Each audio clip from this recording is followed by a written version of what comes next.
ಮುಖ್ಯಮಂತ್ರಿಗಳವರೇ, ಉಪಮುಖ್ಯಮಂತ್ರಿಗಳು ನಿಮ್ಮ ಮಾತು ಕೇಳ್ತಾರೆ, ಹೆಚ್ಚಿಗೆ ದುಡ್ಡು ತಗೊಂಡು ಹೋಗು ಅಂದ್ರು. ಆದ್ರೆ ಬಿಜೆಪಿ ಲೀಡರ್ಗಳಲ್ಲಿ ವಿಶ್ವನಾಥ್ ಅವ್ರನ್ನ, ಕೃಷ್ಣಪ್ಪನವ್ರನ್ನ ಮತ್ತೆ ಸುರೇಶ್ ಗೌಡ್ರು ಅವ್ರ ಸರ್ಕಾರದ ಯೋಜನೆ ಅಂದ್ರು. ಅದ್ರ ಬಗ್ಗೆ ಮುಂದಿನ ದಿನಗಳಲ್ಲಿ ಎಲ್ಲ ಯಾವುದೂ ಇಲ್ಲ, ಎಲ್ಲ ಹೋಯ್ಕೊಂಡು ಹಾಕಲ್ಲ ಆದೇಶ ಇರ್ತದೆ. ನೆಕ್ಸ್ಟ್ ನೆಲಮಂಗಲ ಕೆರೆ ತುಂಬಿದ ಮೇಲೆ ನೆಕ್ಸ್ಟ್ ಯೋಜನೆ ಇರೋದೇ ತುಮಕೂರು ಗ್ರಾಮಾಂತರಕ್ಕೆ ಅವ್ರು ಬೇಕು ಅಂತ ಹೋರಾಟ ಮಾಡ್ತವ್ರೆ. 3-4 ಬಾರಿ ಶಾಸಕರಾದಂತವ್ರು ಕ್ಷೇತ್ರದ ಜನತೆ, ಕ್ಷೇತ್ರದ ರೈತರು ಹಿತದೃಷ್ಟಿ ಬಯಸ್ತಾ ಇದ್ರೆ ಪಾಪ ಇವ್ರು ಅವ್ರನ್ನು ಮೀರಿಸಿದಂತ ಶಾಸಕರು ಇರಬೇಕು ಇಲ್ಲಿ ವಿರೋಧ ಮಾಡ್ತಾ ಇರ್ತಕ್ಕಂಥವ್ರು. ಇವ್ರಿಗೆ ಎಷ್ಟು ಅನುಭವ ಅದು, ಎಲ್ಲ ವಿಜ್ಞಾನಿಗಳಾಗ್ಬಿಟ್ಟವ್ರೆ. ವಾಟ್ಸಪ್ ಸ್ಟೇಟಸ್ ಯಾವ್ಯಾವ ಇಂಡಿಯನ್ ಇನ್ಸ್ಟಿಟ್ಯೂಟ್ ಆಫ್ ಸೈನ್ಸ್ ಅಲ್ಲಿ ಯಾವಾಗ PhD ತಗೊಂಡ್ರು, ಏನೇನು ರಿಸರ್ಚ್ ಮಾಡಿದ್ರು ನನಗಂತೂ ಗೊತ್ತಿಲ್ಲ, ಮಾಹಿತಿ ಇಲ್ಲ. ಎಲ್ಲ ವಾಟ್ಸಪ್, ಸೋಷಿಯಲ್ ಮೀಡಿಯಾ. ಯಾರೋ ಕೆಲವರು ಸಂಕಟ ಇರುವಂತ ಎಲ್ಲರಿಗೂ ಹೇಳಲ್ಲ, ಮಾಧ್ಯಮದ ಸ್ನೇಹಿತರು ಅವರು ಇದ್ದಾರೆ ಅವ್ರ ಜೊತೆ. ಅವ್ರಿಗೇನು ಈ ಕ್ಷೇತ್ರದ ರೈತರು, ಈ ಕ್ಷೇತ್ರದ ಬಗ್ಗೆ ದೂರದೃಷ್ಟಿ ಇರ್ತಕ್ಕಂಥದ್ದು ಅವ್ರಿಗೇನು ಬೇಕಾಗಿಲ್ಲ. ಅವ್ರ ಬಗ್ಗೆ ಮೆಚ್ಚುಗೆ ಮಾತಾಡಿ ಬೆಂತದ್ರು ಸಾಕು. ನಾನೇನು ಯಾವ ಪತ್ರಕರ್ತರು ನಿಜವಾಗಿರೋ ಪ್ರಾಮಾಣಿಕ ಪತ್ರಕರ್ತರಿಗೆ ಅವತ್ತು ಗೌರವ ಕೊಟ್ಟಿದ್ದೀನಿ, ಇವತ್ತು ಗೌರವ ಕೊಡ್ತೀನಿ, ಮುಂದೆನೂ ಕೊಡ್ತೀನಿ. ನನಗೂ ಎಲ್ಲ ಅದೇ, ಯಾರು ಪ್ರಾಮಾಣಿಕರಿದ್ದಾರೆ, ಯಾರಿಲ್ಲ, ಯಾರು ಸುದ್ದಿ ಮಾಡ್ತಾರೆ, ಯಾರು ಪ್ರಾಮಾಣಿಕವಾಗಿ ಕ್ಷೇತ್ರದ ರೈತರ ಹಿತವನ್ನು ಬಯಸ್ತಿದ್ದಾರೆ, ಅದೆಲ್ಲವೂ ನನಗೆ ಗೊತ್ತಿದೆ. ಅವ್ರು ಕರ್ಕೊಂಡು ಹೋಗೋದು ವಾಟ್ಸಪ್ ಸೋಷಿಯಲ್ ಮೀಡಿಯಾದಲ್ಲಿ ಹಾಕೋದು, ಏನಂತ ಹಾಕೋದು, ವಿಷಪೂರಿತ ನೀರು. ಸರ್ಕಾರ ಇವತ್ತು ಸಾವಿರಾರು ಕೋಟಿ ವೆಚ್ಚ ಮಾಡಿರ್ತಕ್ಕಂಥದ್ದು ಜನತೆ ವಿಷ ನೀರು ಕುಡಿಸಕ್ಕೆ ಯಾವ್ದಾದ್ರು ಸರ್ಕಾರ ಯೋಜನೆ ತತ್ತದ? ಎಲ್ಲಾದ್ರೂ ಉಂಟೇನ್ರಿ ಪ್ರಪಂಚದಲ್ಲಿ? ಏನು ಅವರೇ ಬ್ರಹ್ಮರು, ಅವರೇ ವಿಷ್ಣು, ಅವರೇ ಮಹೇಶ್ವರರಾಗ್ಬಿಟ್ಟವ್ರೆ. ಅವ್ರು ಹೇಳಿದ್ರೆ ನೆಲಮಂಗಲ ತಾಲೂಕಿನ 2,30,30,30,30 ಮತದಾರರು, ಇಡೀ ನೆಲಮಂಗಲ ವಿಧಾನಸಭಾ ಕ್ಷೇತ್ರದ ಜನತೆ ಮಾತು ಧ್ವನಿಯಾಗಿ ಅವ್ರು ಮಾತಾಡ್ತಾ ಇದ್ದಾರೆ. ಒಂದು ಮಾತನ್ನ ಹೇಳ್ತೀನಿ, ನಿಮ್ಮ ಮಾತನ್ನ ಕೇಳಿಸ್ಕೊಳ್ಳಕ್ಕೂ ಹೋಗೋದಿಲ್ಲ, ನೀವು ಪ್ರೆಸ್ ಮೀಟ್ ಮಾಡೋದನ್ನ ನೋಡಕ್ಕೂ ಹೋಗೋದಿಲ್ಲ. ಯಾರೋ ಮಾಧ್ಯಮದ ಸ್ನೇಹಿತರು ಹೇಳ್ತಾರೆ, ಯಾಕೆಂದ್ರೆ ನಿಮ್ಮ ಮಾತು ಹೊಟ್ಟೆ ಕಿಚ್ಚು, ಹೊಟ್ಟೆ ಉರಿ ಮಾತು. ನನಗೆ ಬೇಕಾಗಿರ್ತಕ್ಕಂಥದ್ದು ನಾನು ರೈತರ ಋಣ ತೀರಿಸಬೇಕು. ನನಗೂ ಗೊತ್ತಿದೆ, ನಾನು 10 ಜನ ವಿಜ್ಞಾನಿಗಳ ಹತ್ರ ಮಾತಾಡಿದ್ದೀನಿ, 10 ಜನ 100 ಜನ IAS ಆಫೀಸರ್ಸ್ ಹತ್ರ ಮಾತಾಡಿದ್ದೀನಿ, ಹಿರಿಯ ಸಚಿವರ ಹತ್ರ ಮಾತಾಡಿದ್ದೀನಿ. ಕೃಷ್ಣಾವತಿ ನೀರು ಬಂದ್ರೆ 69 ಕೆರೆ ತುಂಬಿದ್ರೆ ಇಡೀ ನೆಲಮಂಗಲ ವಿಧಾನಸಭಾ ಕ್ಷೇತ್ರದ ವ್ಯಾಪ್ತಿಯ ಎಷ್ಟು ಕೆರೆಗಳಲ್ಲಿ ನೀರು ತುಂಬುತ್ತವೆ, ಅದರ ಸುತ್ತಮುತ್ತ ಎಲ್ಲ ಪ್ರದೇಶಗಳು ಬೋರ್ವೆಲ್ಗಳು ರೀಚಾರ್ಜ್ ಆಗ್ತವೆ. ಈ 1 ಬೆಳೆ 2 ಬೆಳೆ ಬೆಳೀತಾ ಇರ್ತಕ್ಕಂಥ ರೈತ ಇವತ್ತು 4ರಿಂದ 5 ಬೆಳೆ ಬೆಳತಕ್ಕಂಥ ಪರಿಸ್ಥಿತಿ ಬರ್ತದೆ. ರೈತರ ಬದುಕಲ್ಲಿ ಇವತ್ತು ನಮ್ಮ ರಮೇಶ್ ಕುಮಾರ್ ಅವ್ರಿಗೂ ಎಲ್ಲೋ ಒಂದ್ ಕಡೆ ಚಿಂತೆ ಇತ್ತು, ಕೋಲಾರದಲ್ಲಿ ಈ ನೀರು ಶುದ್ಧೀಕರಿಸಿದ ನೀರು ಯಾವ ಮಟ್ಟದಲ್ಲಿ ಏನಾದ್ರೂ ತೊಂದರೆ ಆಗ್ಬಿಡ್ತದೇನೋ ಅಂತ ಹೇಳಿ. ಆದ್ರೆ ಅವರು ಎಲ್ಲ ಇದ್ರ ಬಗ್ಗೆ ವಾಸ್ತವತೆ, ವೈಜ್ಞಾನಿಕವಾಗಿರ್ತಕ್ಕಂಥ ಎಲ್ಲ ಅಂಶಗಳು ಅವರಿಗೆ ಖಾತ್ರಿ ಆದ್ಮೇಲೆ ಇವತ್ತು ನನ್ನ ಕಣ್ಮುಂದೆ ಇದೆ. ಮೊದಲ ಕೆರೆಗೆ ಯಾವತ್ತು ಕೆಸಿ ವ್ಯಾಲಿ ನೀರು ಶುದ್ಧೀಕರಣ ಆಗಿ ಮೊದಲ ಕೆರೆಗೆ ಡಂಪ್ ಆಯ್ತು, ಅವತ್ತು ಆ ಕೆರೆಯ ನೀರನ್ನ ಕುಡಿದ್ರು, ಕಣ್ಣು ಹೊತ್ಕೊಂಡ್ರು. ನನ್ನ ಕ್ಷೇತ್ರದ ಜನತೆ, ರೈತರ ಬದುಕು ಇನ್ಮೇಲಾದ್ರೂ ಸುಧಾರಿಸ್ತದೆ, ಹಸನಾಗ್ತದೆ ಅಂತ ಹೇಳಿ. ಇವ್ರಿಗೆ ಅದು ಬೇಕಾಗಿಲ್ಲ. ಕಾಂಗ್ರೆಸ್ ಪಕ್ಷದ ಶಾಸಕ, ಕಾಂಗ್ರೆಸ್ ಪಕ್ಷದ ಮುಖಂಡರು ಇಡೀ ಕ್ಷೇತ್ರದಲ್ಲಿ ಸಾರ್ವಜನಿಕರ ಕೆಲಸ, ರೈತರ ಕೆಲಸ ಅಂತ ಹೇಳಿ ಓಡಾಡ್ತಾ ಇರೋದೇ ಪಾಪ ಅವ್ರಿಗೆ ನಿದ್ದೆ ಗೊತ್ತಾ ಇಲ್ಲ. ನೀವು ನಿದ್ದೆ ಮಾಡ್ತಿರೋ ಬಿಡ್ತಿರೋ ನನಗಂತೂ ಗೊತ್ತಿಲ್ಲ, ಅದು ನಿಮಗೆ ಬಿಟ್ಟಿದ್ದು. ನಾನು ನನ್ನ ಕ್ಷೇತ್ರದ ಜನತೆಯ ರೈತರ ಋಣವನ್ನ ತೀರಿಸಬೇಕಾಗಿದೆ. ಮುಖ್ಯಮಂತ್ರಿಗಳು, ಉಪಮುಖ್ಯಮಂತ್ರಿಗಳ ಕೈ ಕಾಲನ್ನ ಹಿಡಿದು ಹಣ ಬಿಡುಗಡೆ ಮಾಡಿಸಿದ್ದೇವೆ. ನಿಮ್ಮಂತ ಈ ಕ್ಷೇತ್ರದ ರೈತರ ಹಿತವನ್ನ, ಈ ಕ್ಷೇತ್ರದ ರೈತರ ಕಾಳಜಿಯನ್ನ ಹೊಟ್ಟೆ ಕಿಚ್ಚು, ಹೊಟ್ಟೆ ಊರಿಗೆ ರೈತರಿಗೆ ದಿಕ್ಕು ತಪ್ಪಿಸ್ತಕ್ಕಂಥ ಕೆಲಸವನ್ನ, ಸಾರ್ವಜನಿಕರಿಗೆ ತಪ್ಪು ಮಾಹಿತಿ ಕೊಡ್ತಕ್ಕಂಥ ಕೆಲಸವನ್ನ ಇಲ್ಲಿನ ಭಾಗದ ಬಿಜೆಪಿಯ JDS ಪಕ್ಷದ ಮುಖಂಡರು ಮಾಡ್ತಾ ಇದ್ದಾರೆ. ಆದ್ರೆ ಅವ್ರ ಪಕ್ಷದ ಹಿರಿಯ ಶಾಸಕರು ಮೊನ್ನೆ ಅಧಿವೇಶನದಲ್ಲಿ ನಾನು ಮಾತನಾಡಿದೆ. ಬೆಂಗಳೂರು ದಕ್ಷಿಣ ವಿಧಾನಸಭಾ ಕ್ಷೇತ್ರದ ಶಾಸಕರಾದಂತ ಗೌರವಾನ್ವಿತ M. ಕೃಷ್ಣಪ್ಪನವರು, ನಾನು ಆನೇಕಲ್ ಶಾಸಕರ ಶಿಷ್ಯ. ಅವತ್ತಿನ ಕಾಲದಲ್ಲಿ 240 ಕೋಟಿ ವೆಚ್ಚದಲ್ಲಿ ಕೆಸಿ ವ್ಯಾಲಿಯಿಂದ ಕೋಲಾರಕ್ಕಿಂತಲೂ ಹೆಚ್ಚಿಗೆ ಆನೇಕಲ್ನಲ್ಲಿ ಅಂತರ್ಜಲ ಕೆಳಗಡೆ ಹೋಗಿತ್ತು. 2-2.5 ಸಾವಿರ ಅಡಿಗೆ ಹೋಗಿತ್ತು, ನೀರು ಬರ್ತಾ ಇರಲಿಲ್ಲ. ಏನಾದರೂ ಮಾಡಬೇಕು, ಈ ಭಾಗದ ಜನತೆಯ ರೈತರಿಗೆ ಒಳ್ಳೇದು ಮಾಡಬೇಕು ಅಂತ ಹೇಳಿ ನಮ್ಮ ಡಿ ಕೆ ಸುರೇಶ್ ಅವರು, ಶಿವಣ್ಣ ಅವರು, ಅಂದಿನ ಸಣ್ಣ ನೀರಾವರಿ ಸಚಿವರಾಗಿದ್ದಂತ ಶಿವರಾಜ್ ತಂಗಡಿಯವರು ಮತ್ತೆ ಜಯಚಂದ್ರ ಅವರ ರಿಕ್ವೆಸ್ಟ್ ಮಾಡಿ ಸುಮಾರು 300 ಕೋಟಿ ವೆಚ್ಚದ ಯೋಜನೆಯನ್ನು ಆನೆಕಲ್ಗೆ ತಗೊಂಡೋಗಿದ್ರು. ಅದರಲ್ಲಿ 3-4 ಕೆರೆಗಳು ಬೆಂಗಳೂರು ಸೌತ್ನ ಕೃಷ್ಣಪ್ಪ ಅವರಿಗೆ ಸೇರ್ತಕ್ಕಂಥ ಕೆರೆಗಳು. 3-4 ಕೆರೆ ತುಂಬೈತೆ. ಇನ್ನು 2-3 ಕಿಲೋಮೀಟರ್ ದೂರದಲ್ಲಿ ಒಂದು ತಿರುಪಾಳ್ಯ ಅಂತ ದೊಡ್ಡ ಕೆರೆ. ಆ ಕೆರೆಗೆ ನೀರು ಕೊಟ್ಟರೆ ನನ್ನ ಕ್ಷೇತ್ರದ, ಅದು ಯಾವ ನೀರು, ಯಾವ ಕಾವೇರಿ ನೀರು ಅಥವಾ ಶಿಂಷಾ ನೀರು ಅಲ್ಲ, ಅವ್ರು ಕೇಳಿದ್ದು KC ವ್ಯಾಲಿ ನೀರನ್ನ ನನ್ನ ಕ್ಷೇತ್ರದ ಜನತೆಯ ರೈತರ ಅನುಕೂಲಕ್ಕೆ, ಅಂತರ್ಜಲ ಹೆಚ್ಚಿಸಲಿಕ್ಕೆ ಅನುಕೂಲ ಆಗ್ತದೆ ಅಂತ ಹೇಳಿ ಸರ್ಕಾರವನ್ನು ವಿನಂತಿಯನ್ನ ಮಾಡಿದ್ರು. ಕೃಷ್ಣಪ್ಪನವರು 4 ಬಾರಿಯ ಬಿಜೆಪಿಯ ಶಾಸಕರು, RSS ನ ಕಟ್ಟಾಯ ಪ್ರತಿಪಾದಕರು, ಅಶೋಕ್ ಅವರ ಬಲಗೈ ಬಂಟ, ಅವರು ಹಿರಿಯ ಶಾಸಕರು. ಯಲಹಂಕ ಕ್ಷೇತ್ರದ ಸನ್ಮಾನ್ಯ ಹಿರಿಯರು, ನನ್ನ ಆತ್ಮೀಯರು ಆಗಿರ್ತಕ್ಕಂಥ ವಿಶ್ವನಾಥ್ ಅವರು 4 ಬಾರಿ ಶಾಸಕ.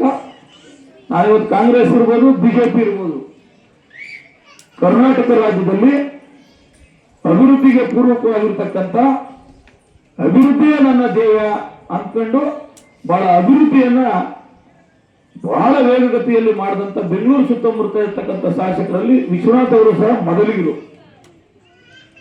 ಅವರು ನನಗೊಂದು ಮಾತನ್ನ ಹೇಳಿದ್ರು, ಇದ್ರ ವಿಚಾರವಾಗಿ ಪಾಪ ಏನಣ್ಣ ನಿಮ್ ಬಿಜೆಪಿ ಲೀಡರ್ಗಳಿಗೆಲ್ಲ ಬಹಳ ನೆಲಮಂಗಲದಲ್ಲಿ ಏನೋ ಹೊಟ್ಟೆ ಕಿಚ್ಚು ಹೊಟ್ಟೆ ಊರಿಗೆ ಬಂದ್ಬಿಟ್ಟದೆ ಏನಣ್ಣ ಅಂತ ಹೋಗಿ ಮಾತಾಡಿದೆ ಅಲ್ಲಿ ಸೆಷನ್ ಒಳಗಡೆನೆ. ಅವ್ರು ನನಗೊಂದು ಮಾತು ಹೇಳಿದ್ರು, ನನ್ನ ಸ್ವಂತ ಊರಿನ ಕೆರೆ ಸಿಂಗನಾಯಕನಹಳ್ಳಿ ಕೆರೆ ತುಂಬಿದ ಮೇಲೆ ನನಗೇನು ದಿನ ಬೋರ್ವೆಲ್ ಬೇಕು ಅಂತ ಎಷ್ಟು ಫೋನ್ ಬರೋವು, ಬೇಸಿಗೆ ಬಂತು ಅಂದ್ರೆ ಯಾವಾಗಪ್ಪ ಈ ಬೇಸಿಗೆ ಮುಗಿದೈತದೆ ಅಂತಿತ್ತು. ನಮ್ಮೂರು ಕೆರೆ ತುಂಬಿದ ಮೇಲೆ ಸುತ್ತಮುತ್ತ 4-5 ಕಿಲೋಮೀಟರ್ಗಳ ಹಳ್ಳಿಗಳಿಗೆ ಯಾವುದೇ ನೀರಿನ ಸಮಸ್ಯೆ ಆಗಿಲ್ಲ. ಅಂತರ್ಜಲ ಅಂಡರ್ಗ್ರೌಂಡ್ ವಾಟರ್ ಆಟೋಮೆಟಿಕ್ ಆಗಿ ರೀಚಾರ್ಜ್ ಆಗೈತೆ. ಈ ಒಳ್ಳೆ ಕೆಲಸ ಮಾಡ್ತಾ ಇದ್ಯಾ, ಒಳ್ಳೆ ಕೆಲಸ ಮಾಡುವಂತ ನನಗೆ ಸಲಹೆ ಕೊಟ್ಟರು. ಹೋಗಿತ್ತು ಯಾವಾಗ 2014 ಹಿಂದೆ ಆ ಭಾಗದ ಜನತೆಗೆ ನೀರಿನ ಹಾಹಾಕಾರ, ಒಂದು ನೀರು ಸಿಕ್ಕಿದ್ರೆ ಕುಡಿಯೋ ನೀರಿಗೆ ಇವತ್ತು ಜೊತೆಗೆ ರೈತರ ಬದುಕು ಕಂಗಾಲಾಗಿ ರೈತರು ಬೀದಿಗೆ ಬರತಕ್ಕಂಥ ಪರಿಸ್ಥಿತಿ ಬಂದಿತ್ತು. ಅದರ ವಾಸ್ತವತೆಯನ್ನು ಅರಿತಂತ ಸರ್ಕಾರ ಅಂದು ಸನ್ಮಾನ್ಯ ಗೌರವಾನ್ವಿತ ಮುಖ್ಯಮಂತ್ರಿಗಳಾದಂತಹ ಸಿದ್ದರಾಮಯ್ಯನವರು 2013-18 ಈ ಭಾಗದಲ್ಲಿ ಬೆಂಗಳೂರು ಗ್ರಾಮಾಂತರ ಜಿಲ್ಲಾ ಉಸ್ತುವಾರಿ ಸಚಿವರಾಗಿದ್ದಂತ ಕೃಷ್ಣ ಬೈರೇಗೌಡರು ಏನಾದರೂ ಕೋಲಾರ ಚಿಕ್ಕಬಳ್ಳಾಪುರ ಭಾಗದ ರೈತರ ಜನತೆಯ ಸಂಕಷ್ಟಕ್ಕೆ, ಅವರ ನೋವಿಗೆ ನಮ್ಮ ಸರ್ಕಾರ ಸ್ಪಂದಿಸಬೇಕು, ಅಂತರ್ಜಲ ಮಟ್ಟವನ್ನು ವೃದ್ಧಿ ಆಗಬೇಕು ಅಂತ ಹೇಳಿ ಮಾಡಬೇಕು ಅಂತ ಹೇಳಿ ಒಂದು ದೊಡ್ಡ ಮಟ್ಟದಲ್ಲಿ ಚರ್ಚೆಯನ್ನ ಮಾಡಿ ನೂರಾರು ಜನ ನೀರಿಗೆ ಸಂಬಂಧಪಟ್ಟಂತಹ ವಿಜ್ಞಾನಿಗಳನ್ನ ಒಂದು ತಂಡ ರಚಿಸಿ ಅಧ್ಯಯನ ಮಾಡಿಸಿ ಒಂದು ವರದಿ ತರಿಸಿ ಸಾಧಕ ಬಾಧಕಗಳನ್ನೆಲ್ಲನೂ ಚರ್ಚೆ ಮಾಡಿ ಅದರ ಒಳ್ಳೆಯ ಒಂದು ತೀರ್ಮಾನಕ್ಕೆ ಬಂದು ಏನು STP ಪ್ಲಾಂಟ್ ಇಂದ ನೀರು ಹರಿದೋಗ್ತಿತ್ತು ಅದಕ್ಕೆ ಟ್ರೀಟ್ಮೆಂಟ್ ಅನ್ನ ಮಾಡಿ ಅದನ್ನ ಕೆರೆಗಳಿಗೆ ತುಂಬಿಸಿ ಅಂತರ್ಜಲ ಮಟ್ಟ ವೃದ್ಧಿಯಾಗಿ ರೈತರಿಗೆ ಸಾರ್ವಜನಿಕರಿಗೆ ಅನುಕೂಲ ಮಾಡಬೇಕು ಅಂತ ಹೇಳಿ ನಮ್ಮ ಕಾಂಗ್ರೆಸ್ ಸರ್ಕಾರ 2013-18 ಅವಧಿಯಲ್ಲಿ ಇದ್ದಂತ ಸಂದರ್ಭದಲ್ಲಿ HN ವ್ಯಾಲಿ KC ವ್ಯಾಲಿಯನ್ನ ಯೋಜನೆಯನ್ನ ತೆಗೆದುಕೊಂಡು ಹೋಗಿ ಇವತ್ತು ಕೋಲಾರ ಚಿಕ್ಕಬಳ್ಳಾಪುರ ಭಾಗದ ಕೆರೆಗಳನ್ನ ತುಂಬಿಸಿಕ್ಕೆ ಇವತ್ತು 500-600 ಅಡಿ ಎಲ್ಲೆಲ್ಲಿ KC ವ್ಯಾಲಿ HN ವ್ಯಾಲಿ ನೀರು ಹೋಗಿದೆ ಅಲ್ಲಿ 500-600 ಅಡಿಗೆ ನೀರು ಸಿಗ್ತಾ ಇದೆ. ಅವತ್ತಿನ ರೈತರು ಏನು ಬೀದಿಗೆ ಬರಬೇಕಾದಂತ ಪರಿಸ್ಥಿತಿ ಇತ್ತು, ವರ್ಷಕ್ಕೆ 4-3-5 ಬೆಳೆಯನ್ನ 3-4-5 ಬೆಳೆಗಳನ್ನ ತೆಗೆದು ಅವರ ಬದುಕನ್ನು ಹಸನು ಮಾಡಿಕೊಂಡಿರ್ತಕ್ಕಂಥ ಉದಾಹರಣೆ ಕಣ್ಮುಂದೆ ಇದ್ರೆ ಇವತ್ತು ಎಲ್ಲ ಭಾಗದಲ್ಲಿ ಕೆಲಸಗಳು ಕಾರ್ಯಗಳು ನಡೀತಾ ಇರ್ತಕ್ಕಂಥ ನೋಡಿ ಇದು ಭೂಮಿ ಪೂಜೆ ಆಗಿ ಹೆಚ್ಚು ಕಡಿಮೆ ಮುಂದಿನ ತಿಂಗಳಿಗೆ 1 ವರ್ಷ ಬೇರೆ ಭಾಗದಲ್ಲಿ ಕೆಲಸ ನಡ್ಕೊಂಡ್ ಬರ್ತಾ ಇತ್ತು. 220 kV ಶಂಕುಸ್ಥಾಪನೆ ಆಗಿದ್ದು ನೆಕ್ಸ್ಟ್ ಮಾರ್ಚ್ 4ನೇ ತಾರೀಕು ಮುಗಿದು ಹೋಯಿತು. ಅವತ್ತು ಭೂಮಿ ಪೂಜೆ ಆಗಿತ್ತು. ಈ ಟೆಂಡರ್ ಆಗಿರ್ತಕ್ಕಂಥ ಕಂಪ್ನಿಯವರು ಹೊರಗಡೆ ಒಂದು ದೊಡ್ಡ ಒಂದು 2-3 ಯೋಜನೆಗಳನ್ನ ಮಾಡ್ತಾ ಇದ್ದೀವಿ, ಅದು ಮುಗಿದ ಮೇಲೆ ಮಾಡ್ತೀವಿ ಅಂತ ಹೇಳಿ ವಿನಂತಿಯನ್ನು ಮಾಡಿದ್ರು. ಅದಾದ್ಮೇಲೆ ಒಂದು ಪೂಜೆಯನ್ನ ಮಾಡಬೇಕಾದಂತ ಸಂದರ್ಭ ಬಂತು. ಪೂಜೆ ಮಾಡಬೇಕಾದಂತ ಸಂದರ್ಭ ಬಂದಾಗ ಬೆಳಗಾಂ ಅಧಿವೇಶನ ಬಂತು. ಮಧ್ಯದಲ್ಲಿ ನಮ್ಮ ಶಿಕ್ಷಕರ ಕ್ಷೇತ್ರದ ಚುನಾವಣೆ ಅವು ಕೋಡ್ ಕಂಡಿಟ್ಟು ಬಂದು ಕಳೆದ ತಿಂಗಳು ಚಾರ್ಜ್ ಅವರನ್ನ ಕರೆಸಿ 220 kV ಸ್ಟೇಷನ್ ಅನ್ನ ಭೂಮಿ ಪೂಜೆಯನ್ನ 300 ಕೋಟಿ ವೆಚ್ಚದ ಭೂಮಿ ಪೂಜೆಯನ್ನ ನಾನು ಮತ್ತೆ ನಮ್ಮ ಪಕ್ಷದ ಮುಖಂಡರು ವಿಜೃಂಭಣೆಯಿಂದ ಈ ತಾಲೂಕಿನ ಪ್ರತಿ ಮನೆಗೂ ಆ ವಿಚಾರವನ್ನ ತಲುಪಂತೆ ಅವತ್ತು ಮಾಡಿದೋ, ಅವತ್ತು ಬಿಜೆಪಿ JDS ಪಕ್ಷದ ಮುಖಂಡರ ಒಂದು ಹೊಟ್ಟೆ ಕಿಚ್ಚು, ಒಂದು ಹೊಟ್ಟೆ ಉರಿಯ ಕಟ್ಟೆ ಒಡೆದೋಯ್ತು. ಅವತ್ತೂರವರೆಗೂ ಮಲಗಿದಂತರು ಏಕಾಏಕಿ ಎದ್ಬಿಟ್ರು.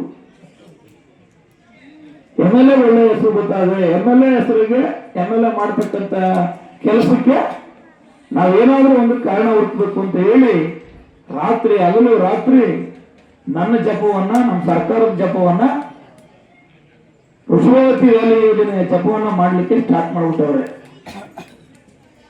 ನಾನು ಎಲ್ಲ ಹೇಳ್ತಾ ಇರ್ತಾರೆ, ಅವ್ರೇನಾದ್ರು ಪ್ರೆಸ್ ಮೀಟು ಅವನ್ನೆಲ್ಲ ನಾನು ಕೇಳಕ್ ಹೋಗಲ್ಲ. ನಾನು ಕೇಳೋದೇನು, ನಮ್ಮ ಕ್ಷೇತ್ರ ರೈತರದು, ನಮ್ಮ ಕ್ಷೇತ್ರ ಸಾರ್ವಜನಿಕರದು, ನಮ್ಮ ಕ್ಷೇತ್ರ ರೈತರಿಗೆ ಒಳ್ಳೇದಾಗಂತ ನನಗೆ ಬೇಕಾಗಿರೋದು, ನಮ್ಮ ಕ್ಷೇತ್ರ ಸಾರ್ವಜನಿಕರಿಗೆ ಒಳ್ಳೇದಾಗಂತದ್ದು ಬೇಕಾಗಿರೋದು.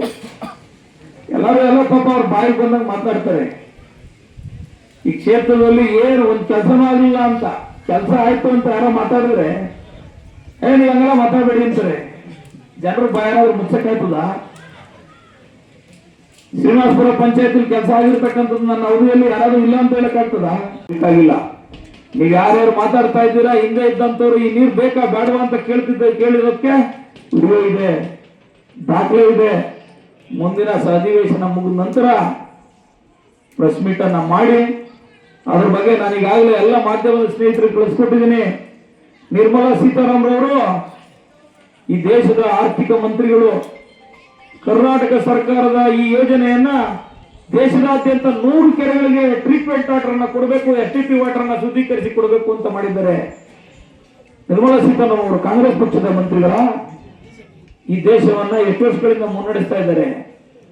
ನಿಮ್ ಪಕ್ಷದವರು ಮಂತ್ರಿಗಳು, ನಿಮ್ ಪಕ್ಷದ ಸರ್ಕಾರ ಮಾಡೋ ಯೋಜನೆ ನೀವು ಒಪ್ಪಲಾದ್ರೆ ನೀವಿನ್ಯಾ ನಿಮ್ ಪಕ್ಷ ಮೀರಿದಂತ ನಾಯಕರ ನೀವು? ಅದು ಸಹ ನನಗೆ ಗೊಂದಲ ಐತೆ. ಹೊಟ್ಟೆ ಕಿಚ್ಚು, ಹೊಟ್ಟೆ ಊರಿಗೆ ಈ ಮಟ್ಟಕ್ಕೆ ನೀವು ಹೋಗ್ತೀರಾ ಅಂದ್ರೆ ಅದನ್ನ ನಾನು ಊಹಿಸಿರ್ಲಿಲ್ಲ. 220 kV ನಂದು ಅಂತಾರೆ, ಇನ್ನೊಬ್ರು ಯಾರೋ ಮಾಜಿ ಶಾಸಕರು ಬಂದು ಹಾಸ್ಪಿಟ್ಲು ನಂದು ಅಂತಾರೆ. ಮಾಜಿ ಶಾಸಕರಿಗೂ ಸ್ವಲ್ಪ, ಎಲ್ಲ ಮಾಜಿ ಶಾಸಕರು ಅಂದ್ರೆ ಎಲ್ಲ ಕಡೆ ಒಂದು ಗೌರವ ಇರ್ತದೆ. ಆದ್ರೆ ಆ ಗೌರವಕ್ಕೆ ವಿರುದ್ಧವಾಗಿ ನಡ್ಕೊತಾ ಇದ್ದಾರೆ. ನಮ್ಮ ಸರ್ಕಾರದ್ದು ನಾನ್ ಮಾಡಿಸಿದ್ನ ಅವ್ರು ಮಾಡಿ, ಅದಕ್ಕೂ ದಾಖಲೆ ಬಿಡುಗಡೆ ಮಾಡಿ ಪ್ರತಿ ಮನೆಗೂ ತಲುಪಿಸ್ತೀನಿ ಅದನ್ನ. ಶ್ರೀನಿವಾಸ ಮೂರ್ತಿ ಅವರು ಪಾಪ ಯಾರೋ ಶಾಸಕ ಬಂದವನೇ ಆಡ ಹುಡುಗ, ಅವನೇನೋ ಮಾಡಾಡ್ಕೊಂಡು ಓಡ್ತಾನೆ ಅಂತ ತಿಳ್ಕೊಂಡಿದ್ರೇನೋ. ಅದನ್ನ ನಾನು ಮಾಡೋ ಕೆಲಸ ಪಾಪ ಎಲ್ಲ ಕೆಲಸದಲ್ಲೂ ನಾನೇ ಕಾಣ್ತಾ ಇದ್ದೀನಿ ಅವ್ರಿಗೆ. ಅದನ್ನ ಮುಂದಿನ ದಿನಗಳಲ್ಲಿ ಅವ್ರೇನು ಪ್ರಶ್ನೆಯನ್ನ ಎತ್ತಿದ್ದಾರೆ, ಅವ್ರು ಯಾವ್ಯಾವ ಸ್ಕೀಮು ನನ್ನ ಕಾಲದಲ್ಲಿ ಆಗಿತ್ತು ಅಂತ ಹೇಳಿದರೆ ಆ ಎಲ್ಲ ಪತ್ರಗಳನ್ನ, ಆ ಎಲ್ಲ ಆದೇಶಗಳನ್ನ ಅವರ ವಿಳಾಸಕ್ಕೆ ಈ ಕ್ಷೇತ್ರದ ಜನತೆ ಪ್ರತಿ ಮನೆ ಬಾಗಿಲಿಗೆ ತಲುಪಿಸ್ತಕ್ಕಂಥ ಕೆಲಸವನ್ನ ಮಾಡ್ತೇನೆ. ಎಲ್ಲ ಆದೇಶ ಪ್ರತಿಗಳನ್ನ ಸಂಗ್ರಹ ಮಾಡಿದ್ದೇನೆ. ಮಾಧ್ಯಮದ ಸ್ನೇಹಿತರನ್ನ ಕರೆದು ಅದನ್ನ ಕೊಡ್ತಕ್ಕಂಥ ಕೆಲಸವನ್ನ ಮಾಡ್ತೇನೆ. ಜನ ಅಧಿಕಾರ ಕೊಟ್ಟಾಗ, ಜನ ಅವಕಾಶ ಕೊಟ್ಟಾಗ ತಮ್ಮ ಸ್ವಾರ್ಥಕ್ಕೆ, ತಮ್ಮ ಉಳಿತಿಗೆ, ತಮ್ಮ ಉದ್ಧಾರಕ್ಕೆ ಆ ಟೈಮನ್ನ ಬಳಸ್ಕೊಂಡು ಇವತ್ತು ನಾನ್ ಮಾಡಿರ್ತಕ್ಕಂಥ ಕೆಲಸನೆಲ್ಲ ನಾವು ಮಾಡಿದ್ವಿ ಅನ್ನೋ ಮಟ್ಟಕ್ಕೆ ಒಬ್ಬ ಮಾಜಿ ಶಾಸಕರು ಒಯ್ತಾರೆ ಅಂತ ಅಂದ್ರೆ ಈ ಪ್ರಪಂಚದಲ್ಲಿ ಅದಕ್ಕಿನ್ನ ಒಂದು ನಗೆಪಾಟ್ಲಿಗೆ ಈಡಾಗುವಂತ ಕೆಲಸ ಈ ಭೂಮಿ ಮೇಲೆ ಇನ್ನೊಂದಿಲ್ಲ ಅಂತ ನಾನು ಭಾವಿಸ್ತೇನೆ. ಎಲ್ಲದಕ್ಕೂ ದಾಖಲೆ ಕೊಡ್ತೀನಿ. ಇದನ್ನ ಯಾಕೆ ಹೇಳಿದೆ ಅಂತ ಅಂದ್ರೆ ಇಲ್ಲಿ ತಾಲೂಕಿನ ಅಲ್ಲಿ ಜನ್ಮ ತಾಳಿ ಈ ತಾಲೂಕಿನಲ್ಲಿ ಇವತ್ತು ಶಿಕ್ಷಕರಾಗಿ ಕರ್ತವ್ಯ ನಿರ್ವಹಿಸ್ತಾ ಇರತಕ್ಕಂಥವ್ರು, ಸಾವಿರಾರು ಜನಗಳ ಮಕ್ಕಳಿಗೆ ಬದುಕನ್ನ ಕಟ್ಕೊಟ್ಟಿರ್ತಕ್ಕಂಥವ್ರು, ಪಾಠ ಮಾಡಿರ್ತಕ್ಕಂಥವ್ರು ನೀವೆಲ್ಲ ಇಲ್ಲಿ ಕೂತಿದ್ದೀರಾ. ಬಹಳ ಸಂಕ್ಷಿಪ್ತವಾಗಿ ಹೇಳಿದ್ದೀನಿ ವೃಷಭಾವತಿ ಯೋಜನೆ ವ್ಯಾಲಿಯತ್ತು. ಇನ್ನೂ ಒಂದು ವಿಚಾರ ಹೇಳ್ಬೇಕು ನಿಮ್ಗೆ. ನಾನು ಸೆಷನ್ಗೆ ಹೋಗ್ಬೇಕಾದ್ರೂ ಒಳ್ಳೆ ವಿಚಾರ ಮಾಡ್ಬೇಕಾದ್ರೆ ನನಗೇನು ತಡ ಆದ್ರೆ ಇನ್ನು ತೊಂದರೆ ಇಲ್ಲ. ಕೇಂದ್ರ ಸರ್ಕಾರದ ಒಂದು ತಂಡ ಅಧ್ಯಯನಕ್ಕೆ ಬರ್ತದೆ, HN ವ್ಯಾಲಿ, KC ವ್ಯಾಲಿ ಅಧ್ಯಯನಕ್ಕೆ. ಕೇಂದ್ರ ಸರ್ಕಾರ ತಂಡ ರಾಜ್ಯ ಸರ್ಕಾರ ಪರವಾಗಿ ಯಾವ ಪ್ರಶಂಸೆ ಮಾಡೋ ಉದಾಹರಣೆ ಇದೆಯಾ? ನಾನೆಲ್ಲ ಸೋಷಿಯಲ್ ಮೀಡಿಯಾದ ಎಲ್ಲ ಮಾಧ್ಯಮದ ಸ್ನೇಹಿತರು ಕಳಿಸಿದ್ದೀನಿ. ಅವರು ಪ್ರಶಂಸೆ ಮಾಡಿದ್ದಾರೆ HN ವ್ಯಾಲಿ KC ವ್ಯಾಲಿಯನ್ನ. ಯಾಕೆ ಇದರಿಂದ ತೊಂದರೆ ಆಗಿದ್ರೆ ಪ್ರಶಂಸೆ ಮಾಡಾರ, ಪ್ರಶಂಸೆ ಮಾಡಿ ಪತ್ರ ಕೊಟ್ಟಿದ್ದಾರೆ ನಮ್ಮ ಮೈರನ್ ಇರಿಗೇಷನ್ ಸೆಕ್ರೆಟರಿ ಅವರಿಗೆ. ಇದರ ಜೊತೆಗೆ ಏನು ಋಷಭಾವತಿ ನೀರು ಗ್ರಾವಿಟಿನಲ್ಲೇ ಏನು ಹರ್ಕೊಂಡು ತಮಿಳುನಾಡನ್ನ ಸೇರ್ತಿತ್ತು, ಎಲ್ಲ ವಿದ್ಯಾವಂತರು ಸೈನ್ಸ್ ಓದಿರ್ತಕ್ಕಂಥವ್ರು ಇದ್ದೀರಾ, ನೀರು ಹರಿದಷ್ಟು ನೀರು ಭೂಮಿಗೆ ಹೋದಷ್ಟು ಅದರಲ್ಲಿರ್ತಕ್ಕಂಥ ಎಲ್ಲ ಫಿಲ್ಟರ್ ಆಗ್ತದೆ. ಪ್ರಕೃತಿಗೆ ಶುದ್ಧೀಕರಣ ಇರತಕ್ಕಂಥ ಶಕ್ತಿ ಯಾವ ವಿಜ್ಞಾನಕ್ಕೂ ಇಲ್ಲ.